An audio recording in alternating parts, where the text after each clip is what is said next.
নদিয়ার মাঝদিয়া থেকে নবদ্বীপে ভাগীরথী নদীতে গঙ্গায় স্নান করতে নেমে জলে তলিয়ে গেল দুই যুবক। তলিয়ে যাওয়া দুই যুবকের নাম নিলয় বিশ্বাস ও নীলেশ বিশ্বাস। সম্পর্কে তারা দুই ভাই। তাদের বাড়ি নদিয়ার মাঝদিয়ার রেল বাজার এলাকায়। জানা যায়, এদিন দুপুরে মাঝদিয়া থেকে 4 চাকা গাড়ি করে 4 যুবক নবদ্বীপ শ্রীবাসঙ্গন গঙ্গার ঘাটে স্নান করতে আসে।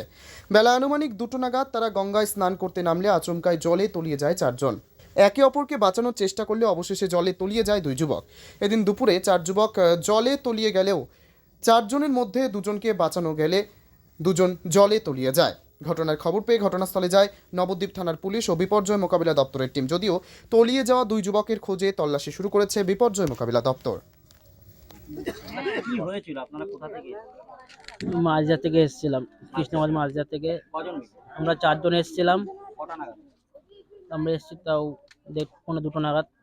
স্নান করছিলাম, হট করে স্নান করতে করতে একজন আগে জলে চলে যায়, একজন বাঁচাতে গিয়ে আর একজন যায়, আমাকে আবার যায়, আমাকেও টেনে নেয় ওর সাথে সাথে।